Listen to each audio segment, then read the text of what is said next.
which is good because I had a few good days. Come on in here. We got everything happening today.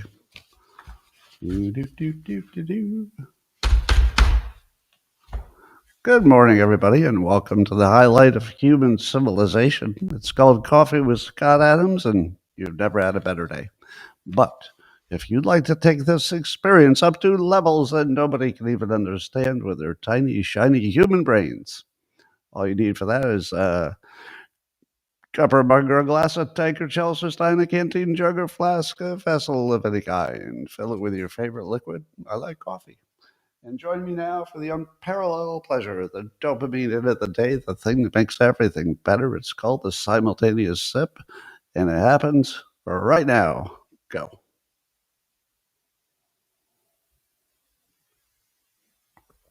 We're working on all cylinders now. Yes, sirree. Things are looking good. I wonder if there's any sketchy science we can laugh at. Oh, yeah, here's some. Sketchy science. According to Drexel University, there's a link between proximity to green space, meaning trees, and how healthy your baby is. So apparently, living near newly planted trees is linked to healthier birth outcomes. Now, do you think that's real?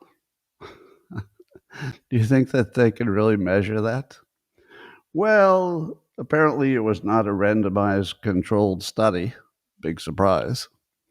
But don't you think there are more trees where people have more money? Just generally. I mean, it's not going to apply to Appalachia, but generally speaking, don't you think trees are a bit of a luxury item? Do you have a lot of trees in the poorest part of the inner city? No. So if you even have the wherewithal to plant a tree, or anybody wants to plant a tree near you, probably you're doing better than people who are desperately poor. So I'm going to say I do not believe that study. Here's one from the Hebrew University of Jerusalem. They found that bridging political debates, that's what they're trying to do. They found that giving people factual knowledge about a political topic can make people less polarized. Now, does that surprise you? If you took a citizen and let's say two people were on different sides of an issue, but you educated both of them, so you gave them both the maximum amount of information about the topic.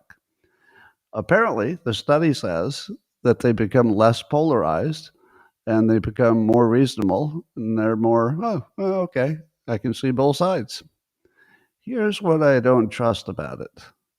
I'll bet that only works for people who weren't paying attention to politics that much. The people that I guess I have the most contact with are the people who are super partisan. Do you think if you give a super partisan person information that says maybe they're wrong, do you think it makes them friendlier? I don't think so. I think it just makes them angrier. Damn it, you and your information. So I think maybe the study is correct because most people are not paying that much attention to politics and to policies. But I'll bet you the most partisan people get the angriest when they see information that disagrees with them. Here's one of my favorite stories for the day. So apparently Seattle has some kind of a park where there was a lot of nudity. Like, why would they even have that? But it was a nudist park. But now it caused so much public masturbation in the nudist park that the post-millennials reporting on this, that they put on a request for proposal for what they call public masturbation deterrent infrastructure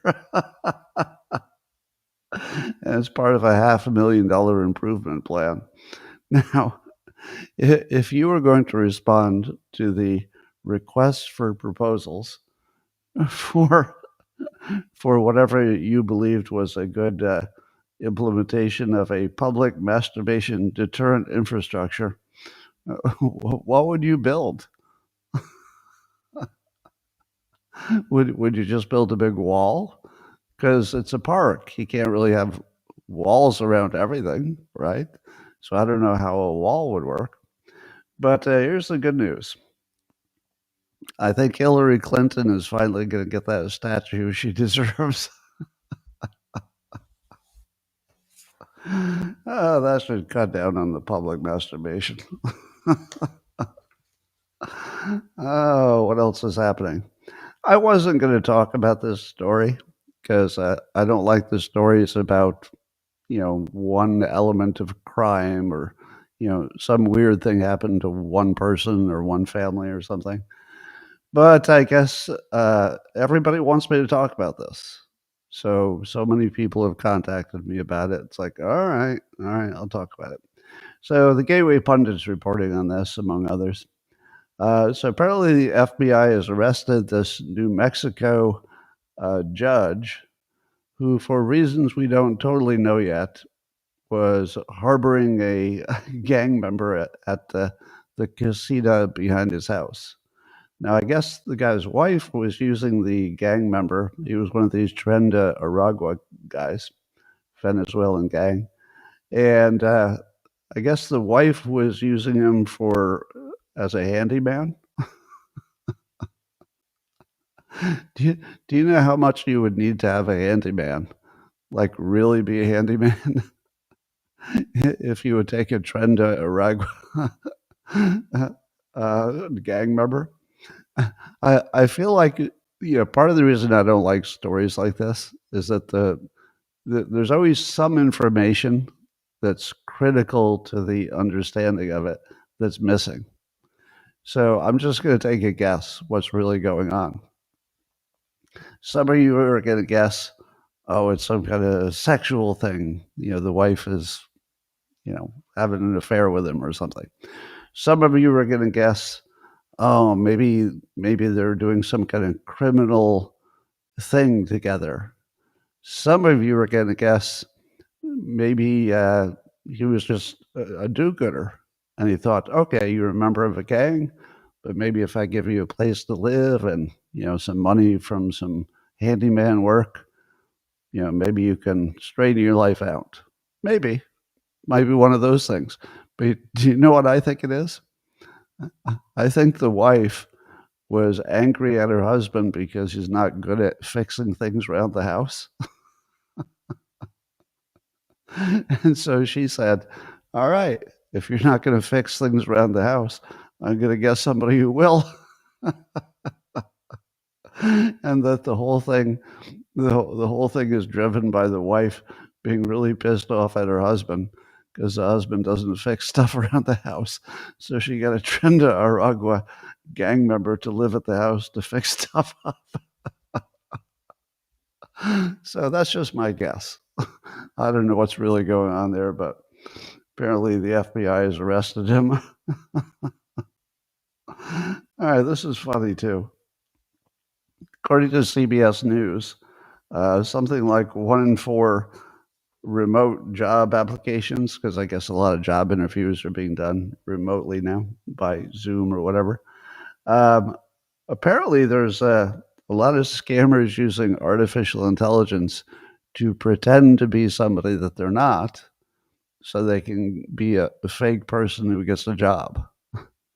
And then once they get the job, they might be scammers or hackers or looking to sell information or something. But basically, apparently in one case, somebody was interviewing somebody live and suspected that they might be AI, the actual image of the person on the screen. And so the interviewer challenged the person to put their hand in front of their face, because that would be a little bit hard for AI to, keep that clear. And the person refused to do it, so they didn't get the job. But when I read about this, I thought to myself, well, there's a week of Dilbert comics that just wrote themselves, because I can imagine Wally applying for hundreds of different jobs as an AI.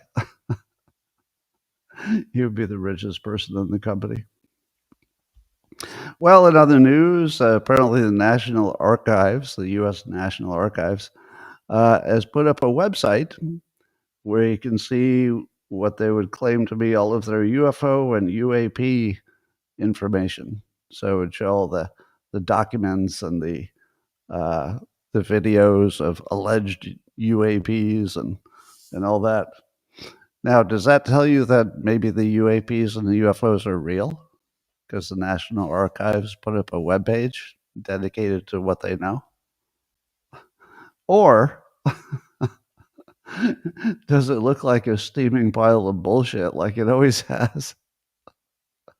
So I'm still waiting. I'm still waiting for the video of the captured UFOs and the dead aliens. I think they're keeping them under the pyramids with those gigantic structures that they found under the pyramids. No? All right. I love fake news.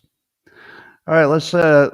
Let's give you an update on self-driving cabs. Now, you might know that a company called Whimo already has a very fast-growing business of driverless cars in just certain cities, San Francisco and Austin and some other cities. And you can already use them. So you can use your app and a driverless car will pull up and you can take your little driverless taxi somewhere. And apparently it's doing pretty well. Waymo is providing nearly, according to Sawyer Merritt, I saw this on a post on X, they're already doing almost 36,000 paid robo-taxi trips per day. 36,000 per day. That's a pretty robust business. So, and according to the Whole Mars catalog account, Waymo rides per day just grew 30% in less than 2 months.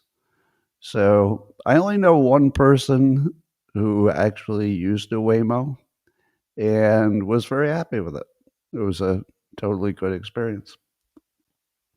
But not to be outdone, Tesla, of course, is going to be launching their version of the auto cab. And on top of that, you could use an app to turn your personal Tesla into a cab. So all you do is park it on the street and turn on your app, and I guess anybody can summon your car to drive itself to them and give them a taxi ride with no driver. But according to Elon Musk, he says the Teslas probably cost a quarter or 20% of what a Waymo costs, and the Teslas are made in very high volume. And so Elon says that I don't see anyone being able to compete with Tesla at present. Well, at the moment, Waymo is way ahead because they just started earlier. But I do see Tesla kind of just owning that market pretty quickly. Now, it's a really weird time for Tesla, isn't it? Because on one hand, because of Doge and Trump and all that, Elon Musk is at his lowest popularity, as is Tesla, the company, because the lefties are rejecting it. But it's the weirdest time in history for that to be happening, because their product offerings are unbelievably strong, like incredibly, ridiculously, historically strong. So these auto cabs, I think, are going to be a really big deal.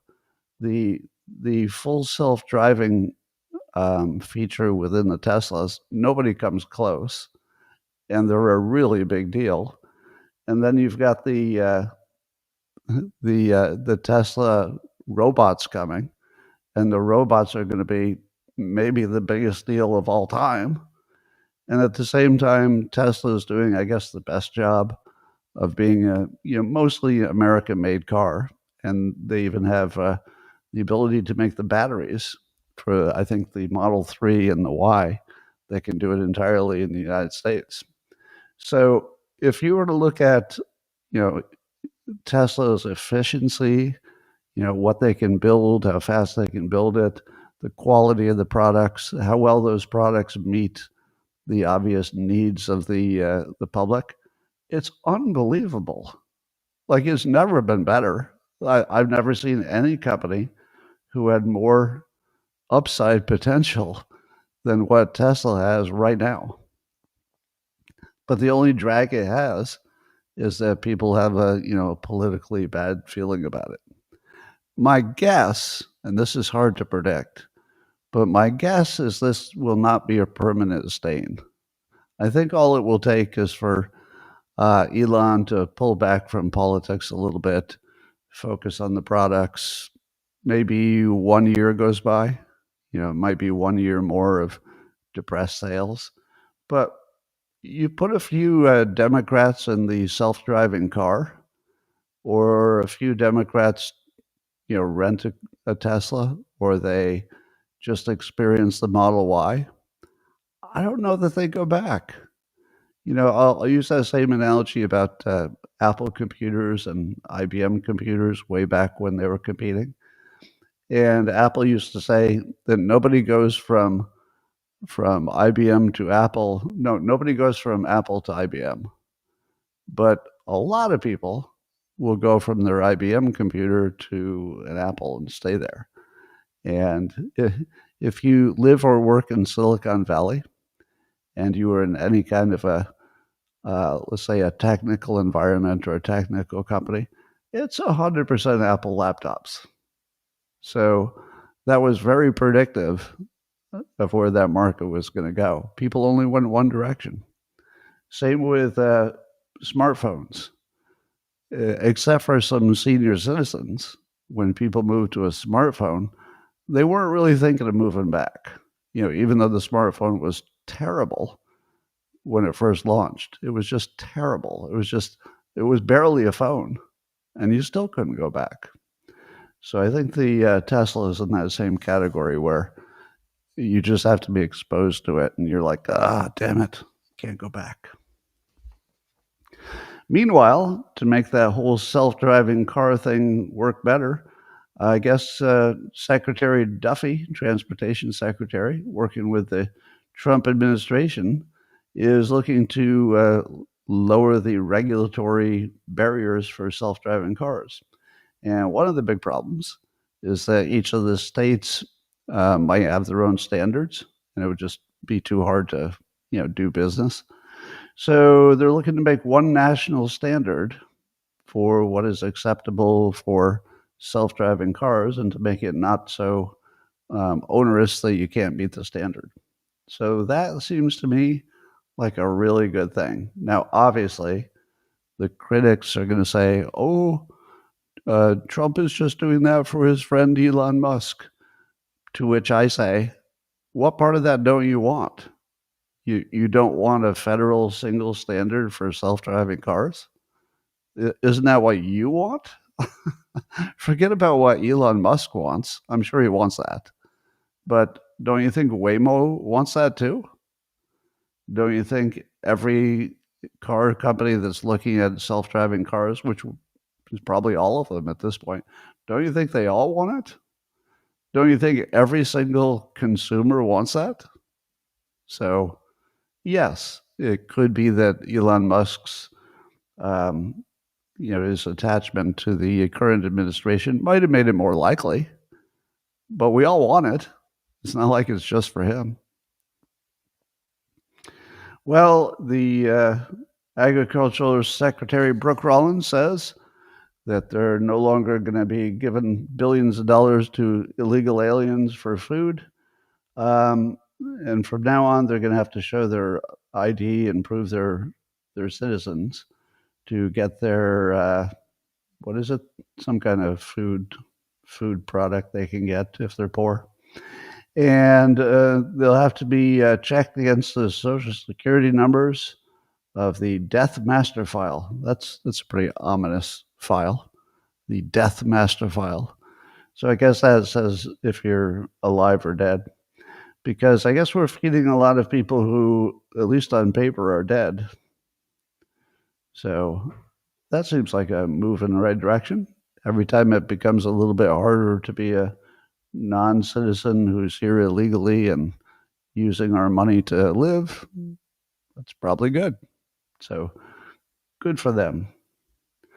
Did you hear the fake news about the so-called makeup room in the Pentagon? Now, I guess because Pete Hegseth was a TV guy, and he's a good-looking TV guy, CBS News came up with a story that's been debunked that the Hegseth had ordered a makeup room to be built in the Pentagon, a makeup room. Now, I have two things to say about this. Number one, it's been debunked. If you saw a picture of what it was, all they did is add a chair and a mirror to the green room. I guess they already had a green room for their media hits. So no, it wasn't. There were no lights. There was no makeup. It was just sort of a mirror that people could look in before they, went in public.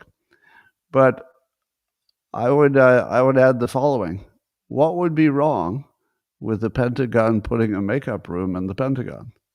What would be wrong with that? If it's true that they do a lot of their work on camera, not just for the news hits, of which there are a lot of them, but maybe even talking to other countries. The makeup is just part of the process. If you tell me that there are high level, military or government people who are going to be talking to anybody, somebody in another country, foreign leader, the public, I don't care who they're talking to. A makeup room is exactly what you need. So it's the dumbest story. It's fake news, which is sort of seemingly designed to embarrass Pete Hegseth. And so it's easily debunked because they just show you a picture of what it is and you go, oh, that looks like just a mirror on a wall. So that's not much of a makeup room, even though people probably do use it to make sure they look okay before they go on camera. But let's be real. A makeup room in 2025, it's exactly what you need. So if Pete Hegseth has not yet ordered a makeup room for the Pentagon, why not? It's exactly what you should be doing because it helps the whole presentation. That would be like saying, don't wear a nice suit. There are things you do when you're going to be on camera to certain audiences to make it better in every way. So it's just the dumbest fake news of all time, because if it were true, it would just be smart. But it wasn't true. It's like doubly dumb. Well, you've heard of Act Blue.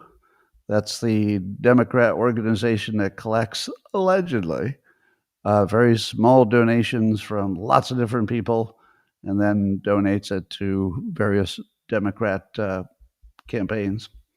But the accusations are that they're not doing that so much. Well, they are doing that, but that a lot of their donations are fake, meaning it's not really small donations from individuals, but they simply pretend they're getting small donations from individuals. But maybe they're getting big donations from we don't know who. Could be foreign, could be some big donors. And then they just pretend that they came from individuals. Here's one example. Matt Van Swal, he found out that, at least on paper, he's made many donations in Kansas to Act Blue. However, he's never been to Kansas and he's never made a donation to Act Blue. So unless there's somebody with the same name, which is a bit unusual, they're pretending that he's made a lot of donations. Now, you've probably seen some news stories where people would go to the house of somebody who allegedly made thousands of dollars of donations and some retired person who's never made any donation to anybody. And you say to yourself, oh, well, I think we're on to your game. Well, so in related news, Trump has requested the Attorney General Pam Bondi to investigate ActBlue and find out if they're doing illegal straw donors, which is what I just described. And are they foreign contributions, which would make it even worse. It would be illegal, whether it's foreign or not, to pretend that they're getting small donations when it's really big donations they're pretending are small donations. But according to Elon Musk, he said on a post, ActBlue is guilty of widespread criminal identity theft. So that would be when they pretend the donations are coming from citizens, and those citizens have no idea that their names have been used. Let me tell you what I expect from that investigation. Nothing. I'm so beaten down by the idea that anybody's ever going to get arrested for anything, no matter how obvious the crime, no matter how much alleged Department of Justice or FBI attention it's getting. I don't expect anybody to be arrested for the Epstein stuff, the Russia collusion stuff, all the lawfare against Trump, the Biden crime family. I just don't think anybody's getting arrested for anything. I don't exactly know why, but it's hard not to notice the pattern, right? Wouldn't you expect a whole bunch of people to get arrested for a whole bunch of things? I feel like we're continually presented with, at least publicly, evidence of major crimes all through the government, and then there's always somebody looking into it, and then nothing happens. So whatever is happening behind the scenes, it's pretty strong. So I have no reason to think it's going to stop. I just don't think anything will happen. Here's another example of badness happening right in front of you. So as you know, Leticia James, who lawfared Trump, she decided that she would go after him and she'd find something that was a crime. And then she found that he had represented his properties as more valuable than they were to the banks that made a loan to him. Now, the banks, of course, didn't care about that at all because they do their own investigation of how much a property is worth. They don't rely on the customer to tell them. They ignore that completely. And they were happy with the loans. The loans were paid back. Nobody lost anything. And it was the most common thing in real estate. That somebody exaggerated the value of their property, but it didn't make any difference because the lenders know everybody does that. So it turns out, as Bill Pulte discovered, that Leticia James had done some sketchy things with some of her own real estate, including saying that she was a resident of another state because she had property in another state outside of New York, and also saying that one of her properties had 4 units instead of 5 because that gave her some kind of advantage as well. And then there's some kind of insurance related thing that I don't understand. So she's being accused somewhat credibly because this is based on just documents, and the documents are pretty clear. So there's not much doubt about what happened, and there's not much doubt that it would be illegal. So she's in a lot of trouble. And one of the things about lawfare, or in this case, revenge for lawfare, is that even if you don't go to jail, it's going to cost you a lot of money to defend yourself. Now, that's what she was trying to do to Trump. She was trying to either, use up his money on legal cases or use up all his time or put him in jail, whatever she could get. But here's the update.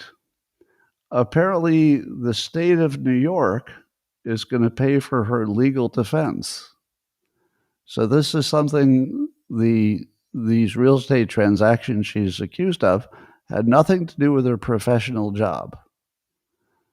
So why would the state of New York pay for her attorney, who, by the way, was Hunter Biden's lawyer too, and a guy named Abby Lowell. So he's well-known, high-powered lawyer. Why would the state of New York pay for her legal defense? Well, their argument is that she would not be accused of these crimes had she not accused Trump of crimes. And therefore, it's all part of her professional work as a person who accuses people of crimes, because, she's Attorney General. So that apparently that thin connection was enough for her to get her legal costs paid for by the state. Wouldn't you love to be a taxpayer in your state and know that you're paying for Hunter Biden's old lawyer to defend your attorney general, who would try to lawfare a president and change the government in the United States, and was guilty of the same crimes, and you're paying for it because you're a taxpayer? Unbelievable, but true. So here's something that could have been predicted. I don't know if I ever did, but I'll just describe it now. Generally speaking, Democrats were pushing the idea that everybody is unique and special. And because of intersectionality, you might be a Black lesbian woman, and I might be a disabled Hispanic man, but everybody was an individual. And so they would celebrate what made people different. It was all about being different. Whereas Republicans, and here's where you can fact check me, so I'm just spitballing here. Republicans tend to celebrate what they have in common. So Republicans would say, yeah, 4th of July, we're all Americans. That's what we have in common. They would try to get everybody to speak English as their first language. So we got lots of stuff in common. They would talk about, not just nation, but family and God. And they'd say, oh, you're religious? I'm religious too. Let's all be religious, and we'll have lots in common. So if you were to fast forward that and say those are two philosophies, one is celebrating how you're different, and the other is celebrating, and of course, celebrating how you're different also gives you reason to complain about the other. Wait a minute. You different people are getting extra benefits from the government. I hate you. So here we are with the Democrats tearing each other apart after losing the last election. So we've already seen prominent Democrats like Bill Maher or Stephen A. Smith, James Carville, who are attacking the progressive, crazy part of their party. But now we're seeing that Michelle Obama is going on a podcast, and apparently she was just revealing, as Jesse Waters was telling us, that that Michelle and Barack Obama were at one point in couples counseling. Like, why would you say that on your podcast? That just seems like so wrong. Now, if she were just an ordinary citizen, I'd say, well, it's up to her. But given that they're a political family, prominent Democrats, it just feels like a little bit of an attack on, a family member. And then we see the head of the DNC chairman, Ken Martin. He went on Fox News to complain about his whatever he is. He's the co-chairman, I guess, David Hogg. So now the head of the DNC is complaining about his co-chairman, who wants to primary a bunch of ineffective Democrats, which is not really the job of the people who are in charge of the DNC. It's their job to get as many Democrats elected as possible. So they're fighting each other. It seems like everywhere you see Democrats now, it's pretty much they're having a battle internally. So that whole philosophy of we're all different and we can think differently and act differently, I think it's just tearing them apart. And the Republicans have always been good at let's find out what we have in common and let's work on that. And that works really well and has for years. According to Paul Sperry, I think he's got some inside sources. They say that Adam Goldman of the New York Times, who at one point won a Pulitzer for his covering of the Russia collusion hoax, which he did not cover as a hoax. Rather, he covered it as though it were real. He says that Adam Goldman is working with Comey's old Crossfire crew to sabotage Kash Patel and Dan Bongino at the FBI headquarters, and that's to, allegedly guard his Russiagate Pulitzer. I don't know that we can read his mind, but and then just as background, Adam Goldman's wife is an ex-top CNN producer named Allison Hoffman, and she was pushed out. I guess we don't know the details of that, but she left CNN over having an anti-Trump bias. So that's your legitimate news organization. That's pretty sketchy. Now, these are allegations. I don't know how much of this you could know to be true. So it's based on insiders that we don't know. So that would be the lowest level of credibility. So the only thing I know for sure is that I spent an afternoon with Adam Goldman many years ago when Dilbert was sort of at its peak. So he was doing a story about Dilbert. And I had a pool table in my office at the time. And I was not used to losing a pool. Because if you have a pool table and you've had one for years, you don't really lose at pool. But he kicked my ass so hard. Damn, he's just the best pool player I've ever seen, I think, for, a regular person. So great pool player. That's the only thing I know about him for sure. Everything else is a rumor. So I can't say for sure if any of that's true. Well, Trump is stirring the pot again, and I guess he's listed some hats on his website that say Trump 2028. Now, of course, that's provocative. My understanding is that it's on a Trump merchandise website as opposed to a campaign or political website. If he had put it on a political website, it would be even more inflammatory. But by putting it on just the Trump website, it kind of just removes it a little bit from, are you serious? I can't tell if you're trolling us now. Are you trolling us or are you serious? And the fact that we don't know is just perfect. I love the fact that we can't tell if he's serious. At first they used to annoy me, and I thought, you're just playing into their hands of looking like a dictator by saying that you're not going to leave office. And then I started thinking, okay, it is kind of funny. It is kind of funny. I'm not in favor of him having a third term, just to be clear. I'm definitely not in favor of that. But it is very funny that he has a Trump 2028 hat. That part I can't hate. Well, Trump says he's going to meet with writer for The Atlantic, Jeffrey Goldberg. Do you recognize that name? So Jeffrey Goldberg is famous for what Trump calls pushing some hoaxes. And he was also famous for being the person who was accidentally added to the Signalgate messages that Hegseth and others were on.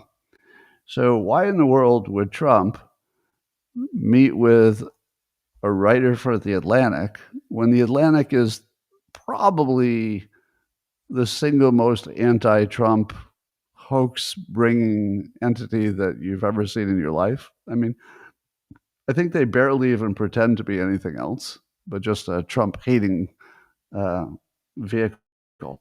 Why would he say yes then go spend time with him and do an interview. I have a theory.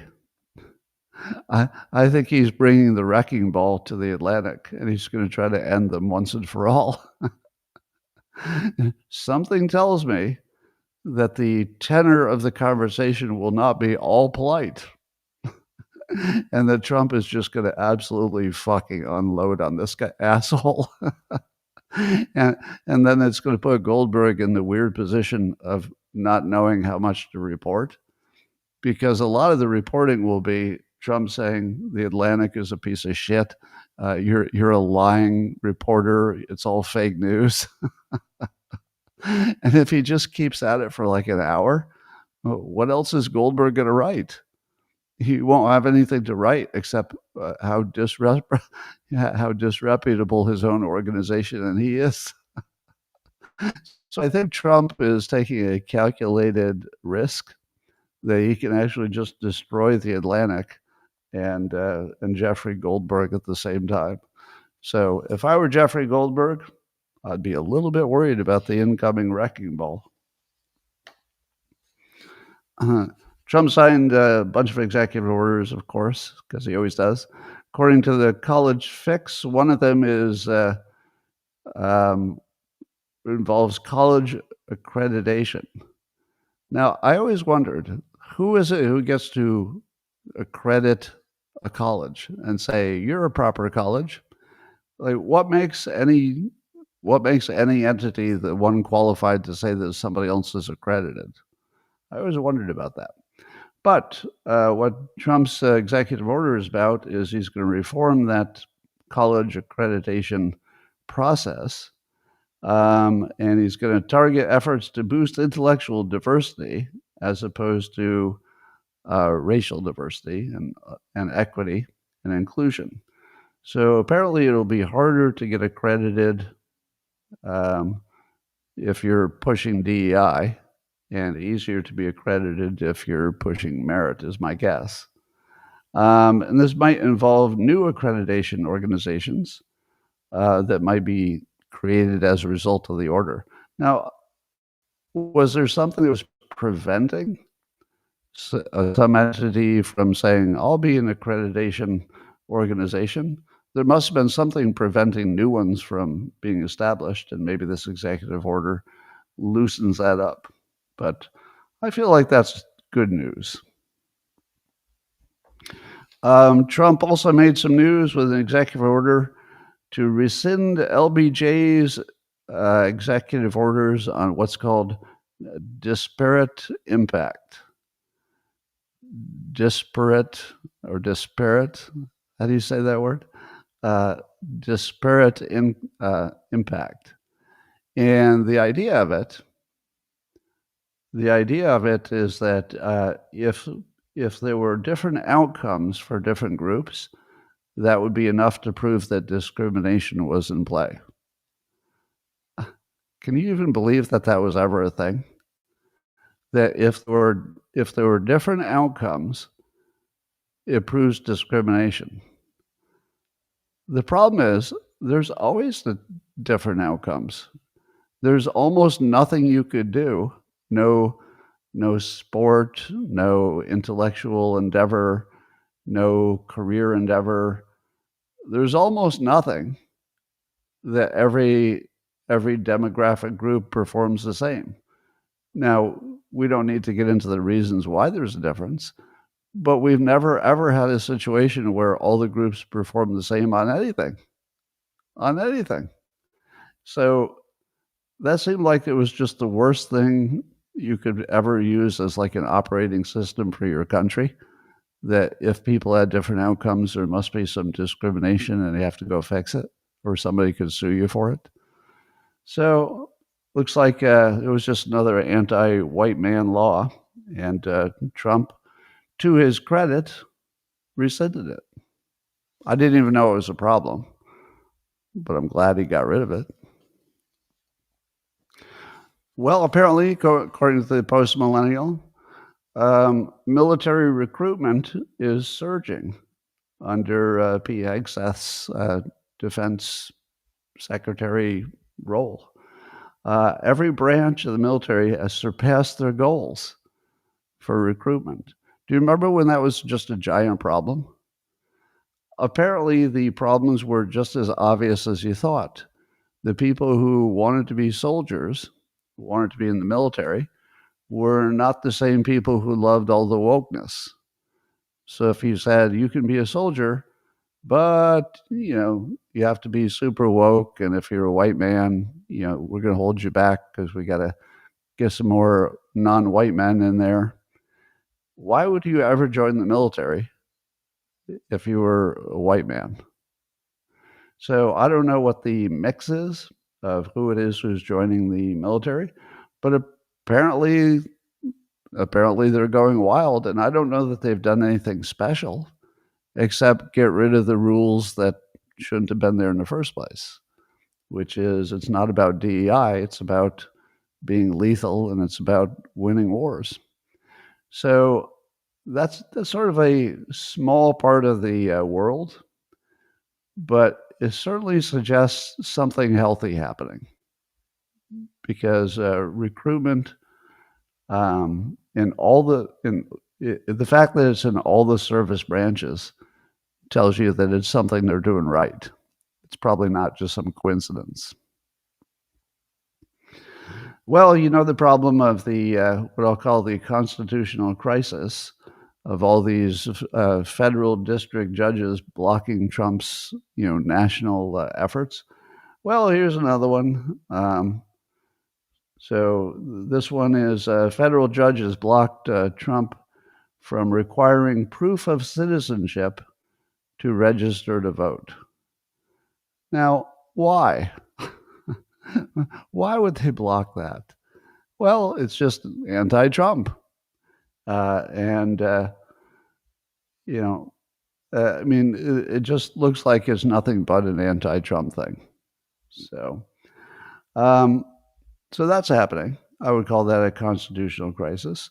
And then Trump had tried to pull the funding from sanctuary cities. And guess what? There's another federal judge who blocked that and said, you can't stop funding these sanctuary cities. What do we know about this judge? Well, apparently this judge William Oric, who says you can't stop funding the sanctuary cities, he's a huge Democrat Party supporter, and he donated a lot to Democratic candidates, including Obama, Kerry, and both Clintons. And he chaired committees to elect them, and he even introduced Kamala Harris at a campaign event. So he's not just political, he is really political. And he's a Democrat. And then he did something that to me is a constitutional crisis, because he seems to be violating the powers of the presidency from the wrong chair. So we'll see what happens with that. So according to Breitbart, in the last 24 hours, judges have ordered the Trump administration to bring back another illegal alien from El Salvador. I haven't talked about that, but that's happening. Restore funds to schools practicing DEI, restore funds to sanctuary cities, and drop a proof of citizenship mandate for voter registration. So isn't that a constitutional crisis? Because these federal district judges are essentially usurping the power of the presidency. So yes, but on the positive side, Darrell Issa introduced a bill that I think has already passed the House that would prevent these district judges from doing this kind of stuff. And I guess it will go to the Senate, which is likely to pass it, and it would limit judges to their own district or domain. So we'll see if that happens. So there could be a big fix coming. That would be just, imagine how big a change that would be. I feel like every story I talk about that has any impact at all is followed up with, and the district judge says you have to put it all back in the box. And a district judge blocked it. And a district judge, What if that ended? Wall Street Apes is talking about a story that's in the news of a financial manager for the Army set up a fake NGO, non-government organization, and it had some kind of name, some kind of fake children's charity name. And then I guess she was in charge of deciding who gets funded. And so she funded from taxpayer money, from the military. She funded her own fake NGO to the tune of $108 million over several years. She bought 31 homes and 80 vehicles. This is all just stolen taxpayer money. And apparently there was no auditing. She got away with it for years. Now, do you think she's the only person who thought of that? Wait a minute, I could just set up a fake NGO and give it a good sounding name. And if I start getting money, nobody's even going to check. There's no auditing, there's no nothing. I could do this for years. My assumption is that if she could do this easily and get away with it for so long, and there are now tens of thousands of NGOs, I don't know that they're all this illegal, because maybe you just pretend you're doing something useful and that's good enough. But oh my God, this NGO fraud is just, it's a level that I could never even imagine. And it sort of maybe answers that question of why do there seem to be so many rich people when there aren't that many things that would make people rich? There can't be that many CEOs, that many people who started their own company or inherited a fortune from their parents. A lot of it might be this.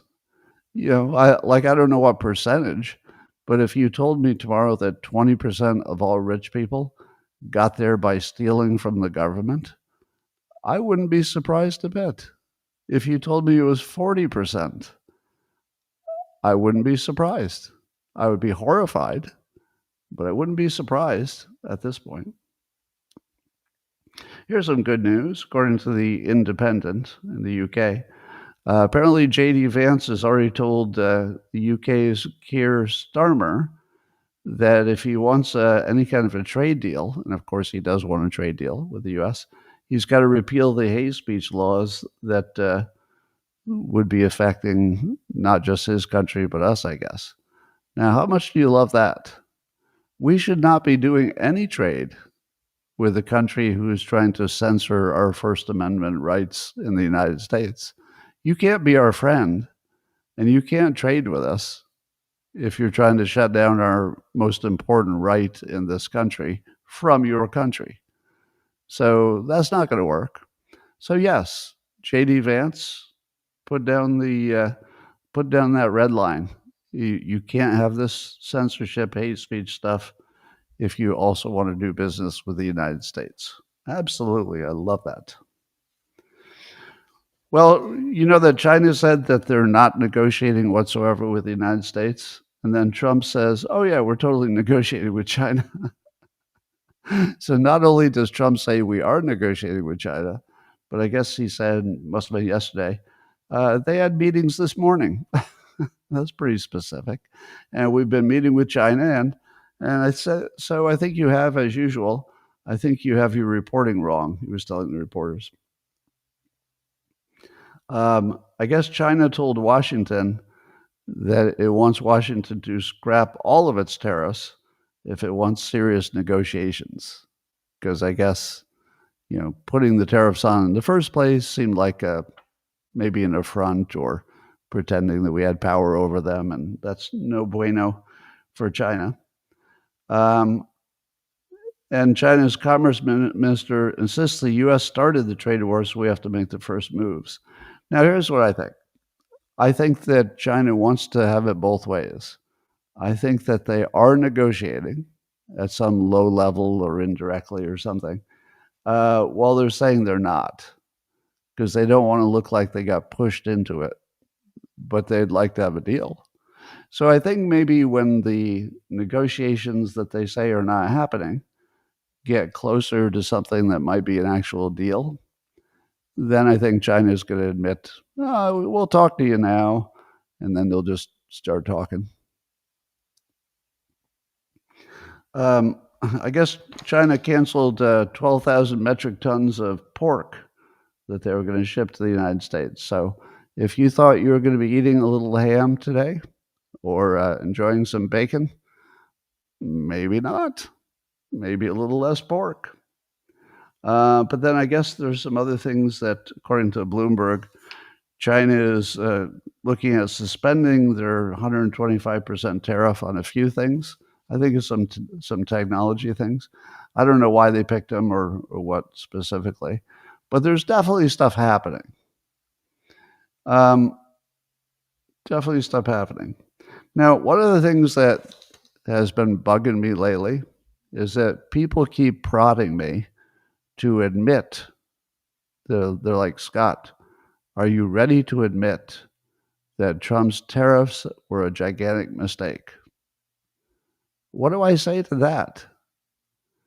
Because we're in the middle of the game. If the game were over and it totally didn't work and it was obvious, then I would say, well, it looks like that was a giant mistake. But how do I determine in the middle of the game that it was a mistake? It seems to me that everything depends on timing. If it takes to the end of this year to work out any kind of a deal with China, or maybe we just never do, well, that would look like a pretty big mistake. If in 30 days, the US and China have at least the framework of an agreement, it's not going to look like we're going to have huge shortages over the summer. We'd have a little bit because there's some built up demand that couldn't be satisfied with the shipping we have. But don't you have to wait? If it's true that he's getting better trade deals, and if it's true that countries are agreeing to buy more energy from the US and maybe other things such as food, isn't everything moving in the right direction? So I don't understand the people who believe that they can tell already it's a giant mistake. And it could be. I don't rule it out. If they bungle the management of the negotiations, I guess, it would be a giant mistake.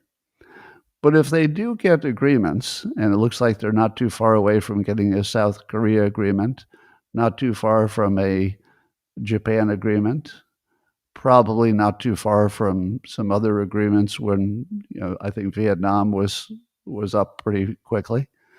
It's not going to take too many finalized deals or even, agreed frameworks for finalized deals. It's not going to take too many successes that are nailed down before the news has to admit, okay, well, at least this country, at least we got a better deal with this country. And then it would be the next day or two, oh, okay, well, I have to admit we got a better trade deal with this country, and they did agree to buy a lot more of our liquid, gas. So isn't it likely, depending entirely on timing? So if things happen fast, it's going to look like the smartest thing anybody ever did in the history of the United States. If things don't happen fast, it could look like and turn out to be just a pure mistake. But it seems to me that there's far more likely chance that it's going to go in the right direction than the wrong direction. Now, part of the negotiations with China, since the China relationship is a massive set of variables that are in every domain, Yahoo Finance is saying that I guess the Pentagon's got a big budget now for Trump's what they call the Golden Dome that would protect us from incoming missiles. So that would include everything from SpaceX being able to track any incoming threats to various missiles and warships and autonomous weapons and lasers and stuff to shoot down those missiles. So is that something that would make us better off in our negotiations with China? I feel that we would get the best deal if we look the strongest in every way. Strongest militarily, strongest economically. That's probably how you get the best deal. Here's a story that snuck up on me. So Joel Pollack is writing about this in Breitbart. So there's this gentleman who was a former aide to President Biden. His name is Elon Goldenberg. And he says that while he was a former aide to Biden, and this is something he said to Israel's Channel 13, he said that the Biden administration tried to oust Israeli Prime Minister Benjamin Netanyahu after October 7th, after the October 7th attack, because temporarily Netanyahu's popularity was very low. And apparently the Biden administration thought they'd be better off without him. So they put into motion some kind of acts that I don't know if it's color revolution or if it's completely legal or if it's just the U.S. trying to influence its allies. I don't know what it would be called. But apparently there was a serious effort to change the leadership in Israel. Now, apparently that didn't go as far as it could have been because Netanyahu's popularity recovered fairly quickly when he got serious about responding to it. So anyway, so this Goldenberg suggested that Biden was even willing to consider, quote, non-democratic means of removing Netanyahu. Non-democratic means? That doesn't sound good. You know, we're always talking about how AIPAC is controlling the United States, you know, Congress. And of course, there's influence that works both ways in the case of Israel and the United States. But did you know that at least the Biden administration was pretty active in trying to change something really big in Israel? So that's interesting. Well, let's talk about Ukraine. Trump's envoy, Witkoff, I guess he's in Moscow trying to work out a deal. And it would reportedly include that Ukraine won't join NATO and that both sides would cede some territory. And Trump has said that if he doesn't get a deal done, he's going to be mad at both sides, I guess. But he has a secret deadline he won't divulge, which means he doesn't have a secret deadline. but his uncertainty play, it works every time. So every time he does something where he adds uncertainty, I always laugh because it's not like he doesn't say he's doing it. He tells you exactly what he's doing, and then he does it right in front of you, and it still works. So yeah, I got a secret deadline, and if you don't meet my secret deadline, you're both in trouble. So you better meet that secret deadline. So I don't know. It seems to me that Ukraine is not going to get something like a security guarantee. And if Ukraine doesn't have a security guarantee, what exactly would keep Putin from trying to take over the rest of Ukraine? Maybe he doesn't need to do it militarily. You know, maybe once the fighting stops, maybe Putin can do his usual, you know, color revolution thing, whatever is the Russian version of that, where he just bribes people and murders people and, you know, tries to manipulate things in a neighboring country until the neighboring country says, can we please join Russia? We love you so much because you've bribed us and murdered us to the point where, you know, we better play nice with you if we want to survive. So I don't know how Ukraine would ever agree to a non-security agreement. So I don't know there's enough pressure you could put on them because it's the most important thing. No, keep an eye on it. Trump's also working on, the administration is working on a plan to fast track, this is according to The Hill, fossil fuels and mining on public lands. Now, one assumes that because it's the government, there are, unnecessary rules that say you can and cannot do this on public lands. So the Trump administration is trying to get rid of that red tape. So if people need to look for coal, oil, or gas, or uranium, or other minerals on public land, it will be much easier to get that going. Now, I think this is the most important thing happening in the country because we didn't really get the budget cuts we were hoping for. And even if the tariff situation ends up, moving more manufacturing back to the U.S., it's not going to happen too quickly. So we've got this massive debt problem, and we've got one thing that we could produce relatively quickly that everybody would want to buy, which is energy. And because of AI in particular, certainly all the developed countries are going to want just all kinds of crazy energy, and they're not going to be able to produce it themselves. They're not going to be able to buy enough even from Russia if they were buying it there. And the U.S. just seems to have a massive amount of energy that it could produce and sell. I'm not sure there's anything happening in the United States that's more important than the Trump administration loosening up the rules for how much you can produce and where you can produce it and how you can get it. Because if we could, let's say, influence all the countries that sell us more things than they buy, and this is what Trump is doing well, I think. The trade, the trade deficit. Some experts are saying, "Hey, that's just a thing on paper. That's not something you need to fix. We just like buying more of their stuff than they like buying our stuff. What's the big deal?" Well, I was listening to Warren Buffett talk about trade imbalances, and Warren Buffett thinks it's a big deal, or at least he did not too long ago.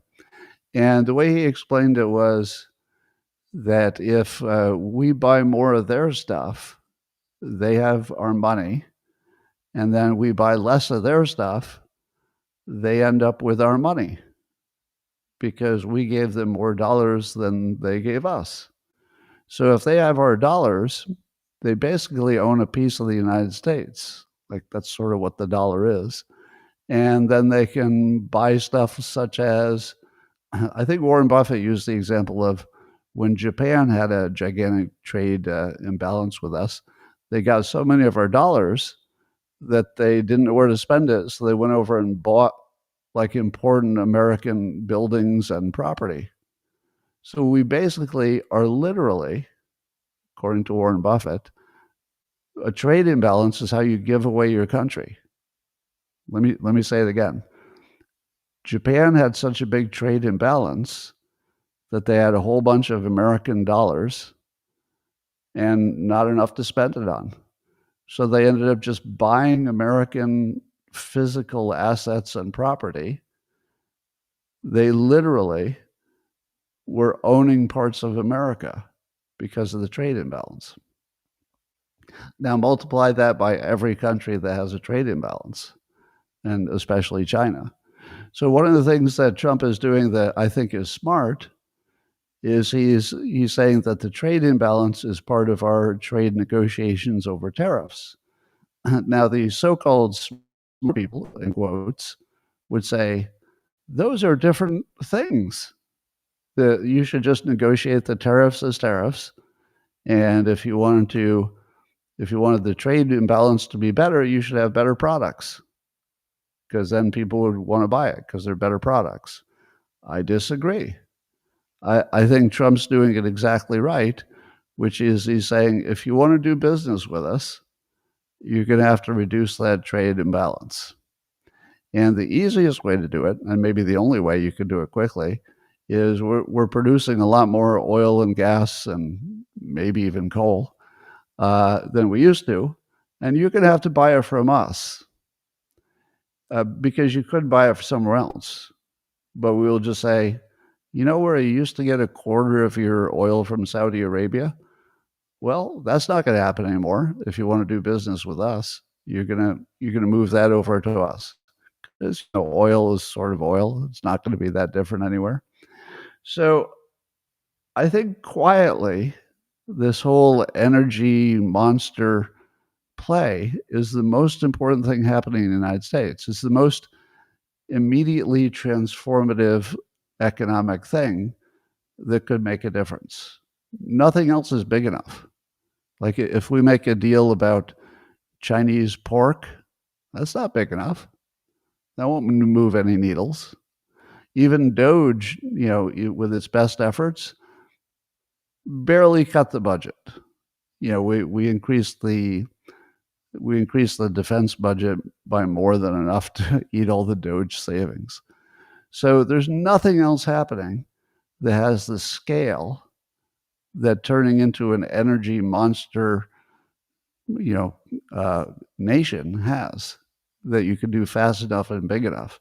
So I feel like this is the most important thing happening in the country, and that Trump is probably doing it right by putting the emphasis on it. And then AI, of course, drives that, makes it easier to make that your highest priority. I saw an article from the European Conservative saying that Europe's facing a big debt problem of its own. And of course, China has a big debt problem, and the US has a big debt problem. And I've got a weird economic question, and I have no idea what the answer is. If all the big industrial countries had a debt crisis at the same time, would that be better or worse for the United States? It's a weird question, right? Because your assumption is, of course, it's worse. More debt crisis is more worse. But suppose all the other countries didn't have a debt crisis and the United States did. That would end the United States. But what if everybody had the same debt crisis at about the same time? Is there something that happens when everybody has the same debt crisis that somehow protects everybody who has a debt crisis? Now, I can't quite connect the dots to that, so it doesn't make sense. I'm just sort of saying I don't understand that world enough to know. But I feel like that's an interesting question. Is there anything about everybody having the problem at the same time that makes you a little safer than if you were the only one who had that problem? I don't know. I'd love somebody who's smarter in economics to answer that question to me. I saw a post on X from Andrew Huberman, who's talking to some expert about addiction. And I guess the expert is Ryan Suave. And he was talking about porn addiction, video porn addiction. And whenever I see this topic, because, it comes up a lot, the video porn addiction, there are a whole bunch of questions that come up. And since I have no shame, I'm the person who can ask these questions. So here are some questions. Number one, what is the dividing line between a hobby and an addiction? You think it's obvious, right? Well, obviously, an addiction would be like cigarettes and alcohol, and a hobby would be, knitting. But what if your hobby is running? You just can't go a day without running. You know that running is one of the most dangerous things you can do if you do it all the time, right? Running is one of the most injury-prone problems you could have. And then if you do something that affects your mobility in general, well, that's really bad for your health in the long term. Well, so there's a lot of things that we do that we would call a hobby that definitely have a downside. So what is it? What is that dividing line? When is it a hobby and when is it an addiction? If I said, you should not be looking at all that porn because it's bad for you. But you said, it's not bad for me, I just enjoy it. Is it an addiction or is it a hobby? I don't know. The other question is, what if there are some men who prefer not being slaves to their own sexual desires and they know they can turn it off by using porn?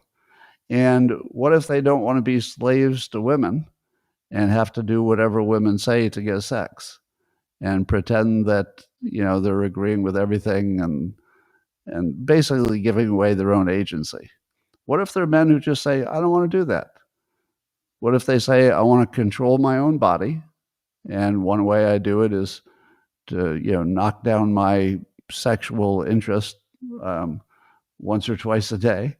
And what if I don't want to be a slave to women who have control over whether I ever have sex? Are those people crazy? Are they addicted? Or is that just a different preference for how to live your life and what it's like to be a free man? I don't know. What if what if you're a man who just doesn't have access to sex and that's not likely to change?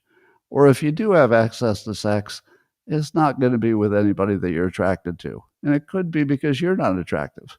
Could be because any number of things could be happening with you that makes you not something that somebody wants to have sex with.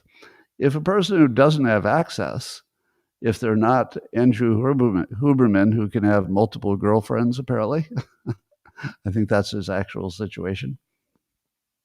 If you don't have access to sex, why do anybody get to say you shouldn't be watching porn? If it's the only thing that takes the fire out of their brains, who are we to say they can't do it? Well, I mean, it's not illegal, so I guess there's that. Another question is, would it be more noble if you didn't watch any porn, but you just used your hand and your imagination? Are we saying that's better?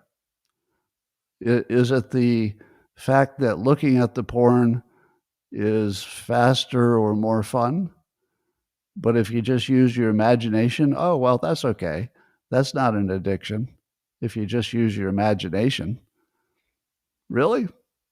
What if somebody doesn't have a good imagination? Should they be talked out of using porn? What happens if women can't compete with porn? Is that the man's fault? If you're a man and you looked at all your options and you said, you know what? There's nobody here who's available that I would want to have sex with. They're just not competitive. Is that the man's fault? Do we blame the man because there's nobody he'd want to have sex with? That's a question. Have you ever noticed that when celebrities have a sexual addiction, like the celebrity is having sex with 3 women a day, like Charlie Sheen, that we call it a sex addiction? But people who don't have access to unlimited women whenever they want, then it's a porn addiction. But isn't it just men having access to the most sexual outlets they can get in whatever way they can, just like all of American, or actually all of human history?